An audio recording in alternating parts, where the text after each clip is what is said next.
एक महिला भक्त वृंदावन से बिहारी जी लेकर अपने घर आई और तभी बाहर से गोलू घर के अंदर आया और माँ से पूछता है कि माँ, यह कौन है?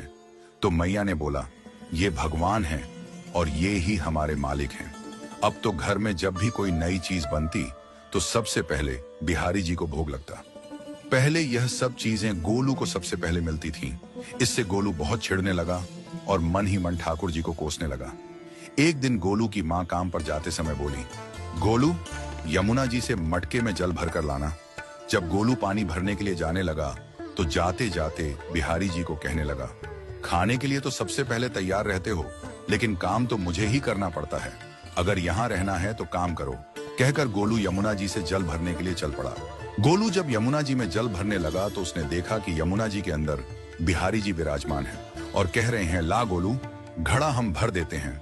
गोलू उनको देखकर हैरान हो गया और बोला, नहीं नहीं, मैं अपने आप भर लूंगा। लेकिन ठाकुर जी ने उसके हाथ से घड़ा ले लिया और भरकर घर ले आए। गोलू घर आकर डर रहा था कि अगर माँ को पता लगा कि मैंने ठाकुर जी से काम करवाया है तो आज मेरी पक्की पिटाई होगी। माँ ने घर आकर बिहारी जी को गीले कपड़ों में देखा तो एकदम से हैरान हो गई और कहने लगी कि गोलू, ये जरूर तेरी शरारत है, जरूर तूने ही इन पर जल डाला है। गोलू ने अपनी माँ को समझाने का बहुत प्रयास किया, लेकिन माँ ने उसको डांट कर चुप करा दिया और ठाकुर जी के भीगे हुए वस्त्रों को बदलने लगी। अगले दिन जब माँ ने गोलू को अनाज पिसवाने का काम दिया तो बिहारी जी फिर अनाज का कनस्तर ले आए और माँ को ठाकुर जी के वस्त्रों के ऊपर सूखा आटा पड़ा मिला। तो माँ ने फिर गोलू को डांटा कि तुझे पता नहीं कि ये हमारे भगवान हैं और तू भगवान के साथ शरारत करता है। आज तूने फिर इनके ऊपर आटा फेंका है। तो गोलू शपथ लेकर कहने लगा, नहीं माँ, मैंने कोई शरारत नहीं करी है।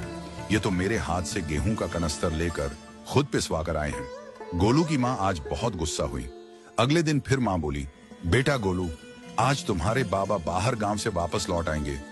बस आज का ही काम है, तुम जंगल से थोड़ी लकड़ियां ले आना। गोलू फिर डर गया, कहीं ठाकुर जी फिर मेरे पीछे ना आ जाएं। गोलू ने माँ को बोला कि मैं चला तो जाऊंगा, लेकिन बिहारी जी को समझा लो, वो मेरे पीछे ना आई। उसकी माँ हंसकर बोली, हाँ हाँ समझा दूंगी, तुम जाओ तो सही। गोलू जल्दी जल्दी लकड़ियां लेने जंगल में चला गया और माँ काम पर चली गई। लेकिन उस दिन माँ काम से जल्दी वापस आ गई और देखा बिहारी जी अपनी चौकी पर विराजमान नहीं है। वह तो एकदम से घबरा गई कि कहीं गोलू की शरारत तो नहीं। वह भागी भागी जंगल की तरफ गई।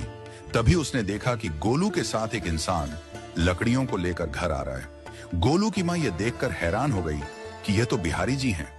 ये क्या हमारे भगवान हमारा काम कर रहे हैं? इसका अर्थ गोलू ठीक कह रहा था। वह जल्दी जल्दी भागकर ठाकुर जी के पास गई और लकड़ियां उनके हाथ से लेते हुए उनके चरणों में गिरकर रोती हुई बोली, हे बिहारी जी, ये आप क्या कर रहे हो? मुंह गरीब का काम क्यों कर रहे हो? ठाकुर जी मुस्कुराते हुए बोले, हमें तो तेरे बेटे पर बहुत प्यार आता है। सब लोग हमें भगवान समझते हैं, लेकिन एक तेरा बेटा ही था जो हमको अपना मानता था। अपना मानकर वो हमें डांट भी देता था, हमारे साथ गुस्सा भी करता था, और जो हमें एक बार अपना मान लेता है तो हम उसके मान के लिए उसके ही हो जाते हैं।